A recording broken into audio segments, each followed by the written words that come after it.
Hello everyone, this is Salma Aftab and welcome back to your chemistry classes by Cell.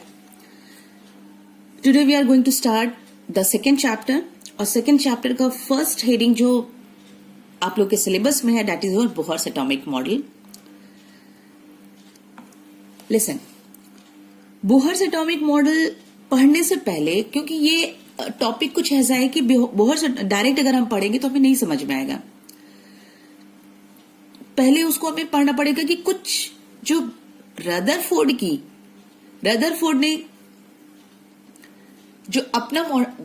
ने जो अपना experiment किया था उसमें जो कुछ फेलियर्स आई थी, फेलियर हम नहीं कह सकते, वी कैन से दैट कि उसमें जो कुछ कमी थी जो उसके वजह से हम लोग के atomic model I, that is Bohr's atomic model. ठीक है, तो रदरफोर्ड ने क्या क्या मिस्टेक कर दी थी अपने मॉडल में, क्या वो एक्सप्लेन नहीं कर पा रहे थे. उन्होंने सारी चीजें बता दी थी कि रदरफोर्ड ने मेन इंपॉर्टेंट पॉइंट बताया था कि एक एटम है और एटम के सेंटर में क्या है, एटम के सेंटर में एक न्यूक्लियस प्रेजेंट है और उसके बाहर क्या है, इलेक्ट्रॉन रिवॉल्व कर रहा है. ठीक है, इलेक्ट्रॉन रिवॉल्व कर रहा है और न्यूक्लियस में न्यूट्रॉन एंड प्रोटॉन्स है. ठीक है, ये पूरा रदरफोर्ड ने दिया था, लेकिन वो क्या प्रूफ नहीं कर पाए थे. वो प्रूफ ये नहीं कर पाए थे कि if electron is rotating around the nucleus, हमें पता है कि कोई भी चीज अगर किसी के चारों ओर घूमती है तो उसकी एनर्जी सेम नहीं रहती है. वो क्या करेगी, आइदर श्रिंक हो जाएगी, श्रिंक होने के पॉसिबिलिटीज होती हैं, वो श्रिंक हो जाएगी और वो क्या कर देगी, बिल्कुल न्यूक्लियस में एकदम बिल्कुल इंटर कर जाती. उसकी जो पाथ है वो फिक्स क्यों है. ठीक है, उसकी जो पाथ है वो फिक्स क्यों है. तो रदरफोर्ड का फेलियर यहीं पे आ गया. डिमेरिट्स हम कह सकते हैं कि मॉडल डज नॉट, देखो ने नोट रखा हुआ है, ठीक है, बस समझाना एक्सप्लेन करना है. The model does not explain the stability of the atom.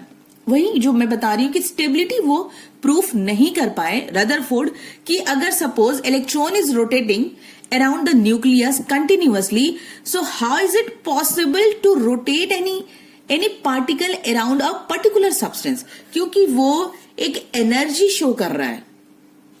ठीक है, और दूसरा क्योंकि देखो हमें रदरफोर्ड नहीं पढ़ना है, ठीक है, हमें पढ़ना है Bohr's atomic model.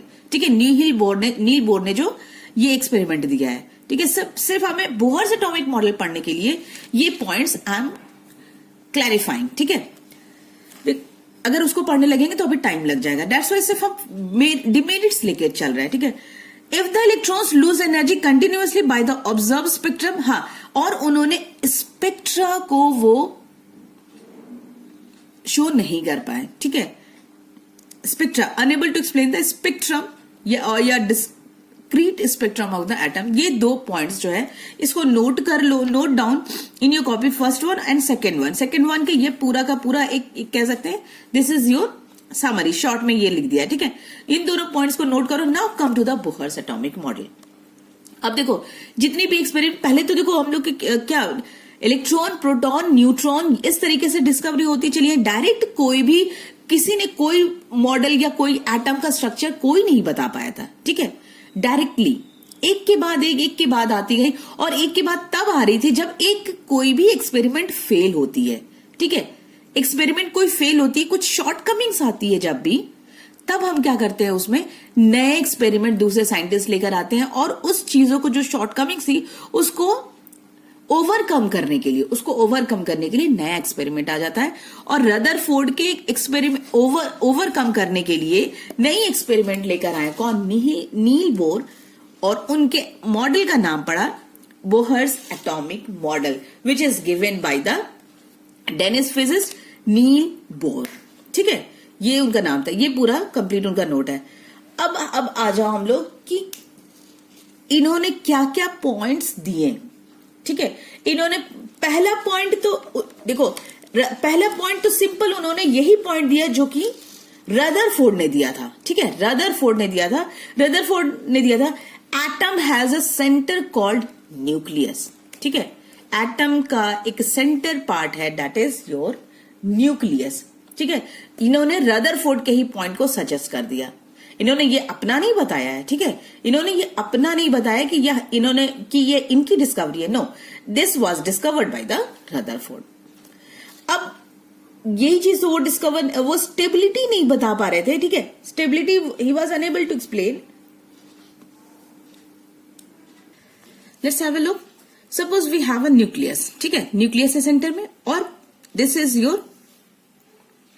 The path where the electron is revolving. Electron जहां पर रिवॉल्व कर रहा है, ठीक है। देखो केमिस्ट्री है, बिना हाथ इधर उधर करे बात बनेगी नहीं, ठीक है, तो हमें बनाना ही पड़ेगा ये सारी चीजें। नोट्स लेके बैठ जाएंगे तो काम नहीं होगा, आई नो, ठीक है। अच्छा, अब आ जाते हैं अपने काम पे।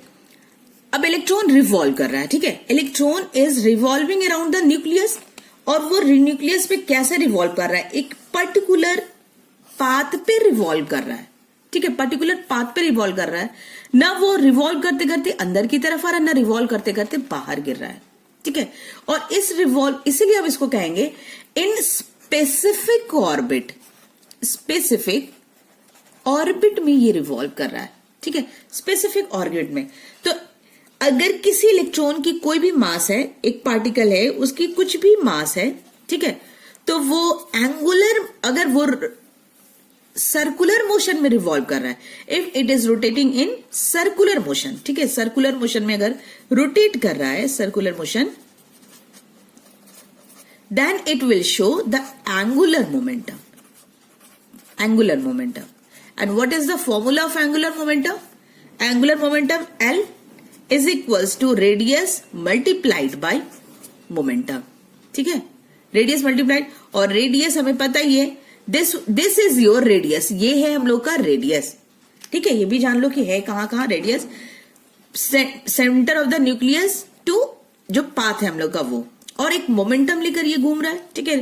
तो R इंटू पी, तो मोमेंटम का फॉर्मूला क्या है? Momentum equals to, already we know that, mass into velocity, ठीक है, मास इंटू वेलोसिटी, तो हो गया m इंटू वी, ठीक है। इसको ऑर्गेनाइज कर लेते हैं, M V R is the angular momentum, ठीक है, यहां तक क्लियर है ना। यही चीज हम यहां पे बता रहे हैं कि इलेक्ट्रॉन्स जो है पर्टिकुलर, इलेक्ट्रॉन्स जो है वो पर्टिकुलर पाथ पे रोटेट कर रहा है, ठीक है, particular, it is revolving in the particular path. Now अब हम आ जाते हैं सेकेंड पॉइंट, नोट डाउन हो गया। थर्ड पॉइंट जो मैंने यहां पे नोट किया है, उसको इस फॉर्म में नोट करो, ठीक है, इस फॉर्म में नोट करो, क्योंकि अभी जब ये वाला एक्सप्लेनेशन करेंगे ना, इसमें यहीं से हमारी बोहर्स एटॉमिक मॉडल की शॉर्ट कमिंग्स आती है, और यहीं से हम लोग की नई थ्योरी जनरेट हो जाती है, ठीक है। तो देखो हमने यहां पे भी लिखा है कि इस पॉइंट को इन्होंने ये प्रूफ नहीं कर पाए थे, बता तो दिया था, but he was unable to proof, जैसे कि रदरफोर्ड में भी प्रॉब्लम हो गई थी, उसी तरीके से बोहर्स एटॉमिक मॉडल भी ये बात को हम प्रूफ नहीं कर पाए थे। तो अभी हम इसको नहीं पढ़ेंगे, ठीक है, इसको नहीं, पहले हम अपने एक एक स्टेप बाय स्टेप हम आगे बढ़ेंगे, तो हमें सारी चीजें क्लियर होंगी कि बोहर्स एटॉमिक मॉडल में था क्या, ठीक है। तो पहला पॉइंट तो यही समझ में आया कि एटम के अंदर, जो कि रदरफोर्ड ने बताया था, कि न्यूक्लियस है, और electron revolves around the nucleus in a specific permitted circular orbit, specific orbit में रोटेट कर रहा है, with fixed energies and fixed velocity. इस पॉइंट को हम क्लियर करते हैं, ठीक है, fixed energies and fixed velocity, क्योंकि बोहर्स एटॉमिक मॉडल का सबसे इंपॉर्टेंट पॉइंट ही यही था कि उन्होंने, यहीं से स्टार्ट हुआ था क्वांटाइजेशन की, हर चीज क्वांटाइज्ड होती है, हर चीज फिक्स्ड होती है, ठीक है, हर चीज की अपनी पर्टिकुलर वैल्यू होती है। ऐसे कुछ भी हम नहीं कह देंगे कि इसकी वैल्यू यहां ये आ रही है, पर्टिकुलर, मतलब कि नॉन स्पेसिफिक की हम बात नहीं करते हैं। If we are talking about the electron, if we are talking about the protons, neutrons और the whole model of the atom, then we should talk about the specificity, और जहां स्पेसिफिसिटी की बात आएगी वहां पे हम लोग क्वांटाइजेशन की बात करेंगे। क्लियर? क्वांटाइजेशन की। तो अब आ जाओ अपने पॉइंट पे कि जो ये वाला पॉइंट है इसको कैसे डिस्क्राइब करेंगे। देखो, suppose we have a nucleus, ठीक है, ये यहां तो हम लोग इसको किए। नेक्स्ट पॉइंट हम लोग कर लेते हैं, अब इसको क्लैरिफाई करने के लिए,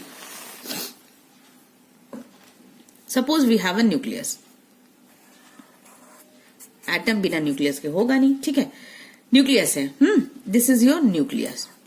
अब इस न्यूक्लियस के सिर्फ एक ही ऑर्बिट तो है नहीं, ठीक है, ऐसा तो है नहीं कि सिर्फ इसके पास एक ही ऑर्बिट है, नहीं, suppose this one is your first orbit, particular orbit, ठीक है। Now come to the next orbit, ठीक है, हो गया, ठीक है। नाउ अब इनके बीच की डिस्टेंस पता है, इनके न्यूक्लियस से, अच्छा इसको हम क्या नाम क्या क्या है, लोअर क्लासेस में हम लोग इसको KLM ऐसे करके पढ़ते थे, है ना, पढ़ते थे। नाउ यहां पे हम ऑर्बिट का नाम देंगे in the form of N। This one is your N1, N2 and N3, ठीक है, पर्टिकुलर ऑर्बिट, ठीक है। अब रेडियस से न्यूक्लियस से अपना ये ऑर्बिट तक की डिस्टेंस कहेंगे हम R1, ठीक है, then R2 and this one R3। ये तो डिस्टेंस हो गई, ठीक है, R1, R2, R3, KLMN और N1, N2, N3 के फॉर्म में, ठीक है। तो अगर K शेल में इलेक्ट्रॉन्स हैं, ठीक है, if the electron is present in the K shell, अगर L शेल की इलेक्ट्रॉन है और M शेल की इलेक्ट्रॉन है, if the electron is present in the K shell में अगर प्रेजेंट है तो डिस्टेंस तो फिक्स है, ये एनर्जी यानी डिस्टेंस फिक्स है, it means energy is fixed. इसकी जो एनर्जी होगी, यहां पे जो इलेक्ट्रॉन प्रेजेंट होगी, इसकी एनर्जी तो फिक्स है, एक ये पॉइंट तो क्लियर हो गया कि फिक्स एनर्जी हो गई। एंड फिक्स वेलोसिटी, अगर जितने भी इलेक्ट्रॉन्स होंगे यहां पे K शेल में, जितने भी इलेक्ट्रॉन्स होंगे सबकी स्पीड सेम होगी। If the electron is present in the next shell, that is N2, orbit को हम लोग शेल भी कहते हैं, ठीक है, ये जान लो, orbit is also called as shell.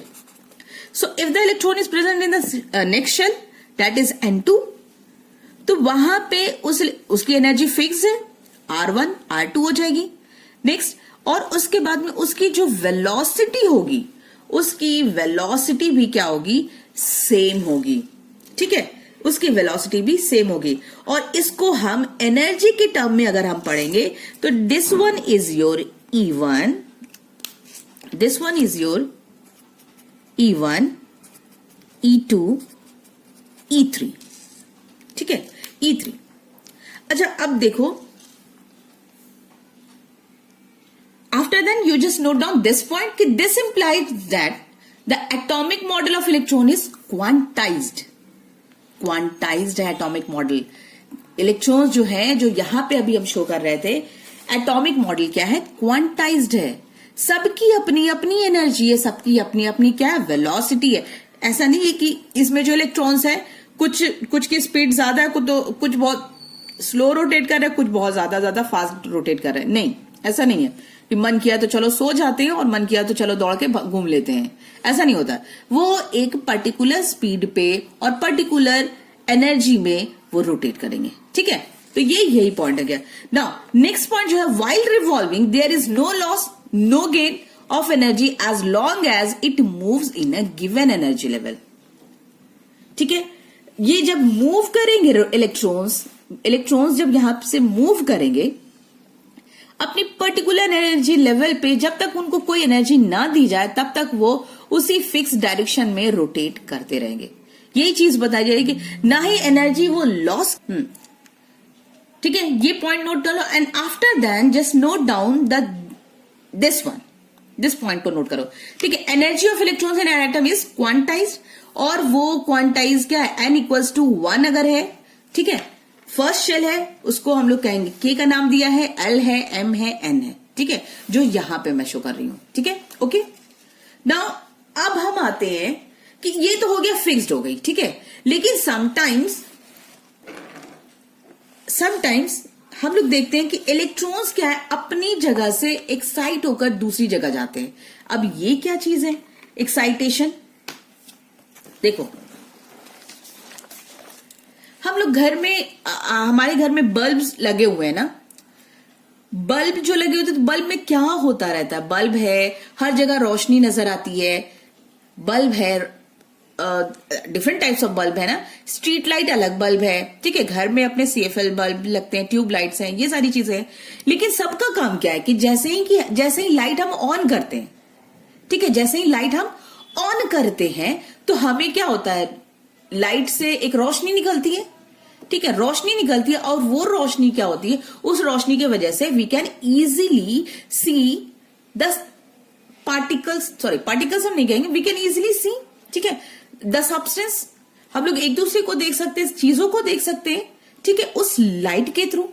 तो ऐसा लाइट में क्या होता है, लाइट में हो क्या रहा, वो लाइट कैसे आ रही है, तो यहां पे भी हम लोग का अपना इलेक्ट्रॉन्स इन्वॉल्व है, इलेक्ट्रॉन्स हम लोगों का इन्वॉल्व है।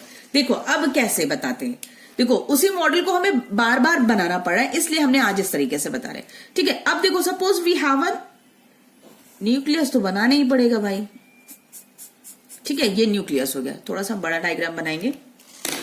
And after the nucleus suppose we have a first shell, this one is your first shell, second shell, third shell, clear. अब इसकी हम लोग नंबरिंग कर लेते हैं, दैट इज इसकी एनर्जी लेवल है E1, E2, E3, ये हो गया, ठीक है, E1, E2, E3। अब इलेक्ट्रॉन्स हर शेल में है, इलेक्ट्रॉन्स रोटेट कर रहे हैं, ठीक है, इलेक्ट्रॉन्स रोटेट कर रहे हैं। जैसे ही हम इलेक्ट्रॉन हर शेल में है, ठीक है, जैसे ही हम इलेक्ट्रॉन्स को कुछ अमाउंट ऑफ एनर्जी देंगे, रेडियस भी वो कर लो, नोट कर लो कि दिस इज योर R1, ये हो गया R2 and this one is your R3, ठीक है, रेडियस हो गया, एनर्जी हो गई। इसी एनर्जी को ये एनर्जी के फॉर्म में है, और शेल के फॉर्म में अगर हम लिखेंगे तो N = 1, N2 और N3 हो गया। सारी चीजों को जानो कि क्या ये ऑर्बिट के फॉर्म में, ये एनर्जी है, ये रेडियस है, ओके, और इलेक्ट्रॉन तो अपना है ही है, वो सब जगह कॉमन है, ठीक है। अब आ जाओ इलेक्ट्रॉन है, जैसे ही हम बल्ब को ऑन, जैसे ही हम क्या करते हैं, स्विच को ऑन करते हैं, स्विच जैसे ही ऑन होगा तो क्या होगा, उसमें कुछ अमाउंट ऑफ एनर्जी जाएगी, ठीक है, कुछ अमाउंट ऑफ एनर्जी गई इलेक्ट्रिसिटी के फॉर्म में। जैसे ही एनर्जी उसमें प्रोवाइड हुई, हाँ, जैसे ही एनर्जी प्रोवाइड हुई, एनर्जी मिली उसको, तो वो क्या करेगा कि वो जिस स्टेट पे है, सपोज E1, ये E1 है, वो जिस स्टेट पे है, after getting some amount of energy, उसको कुछ एनर्जी मिली, और जितनी एनर्जी मिलेगी उसी के अकॉर्डिंग वो एक्साइट होकर, सपोज वो E1 से लेकर वो E3 में जंप कर गया, E1 to E3, ठीक है, E1, तो E1 is your ground state, इसी को नाम देंगे E1 is your ground state and E3 is your, अब E1 से गया है E3 में, तो E3 is your excited state, ठीक है, एक्साइटेड स्टेट। क्लियर हो रहा है ये बात कि ये ग्राउंड स्टेट में है और ये एक्साइटेड स्टेट में है। इलेक्ट्रॉन्स यहां से जंप कर यहां चला गया,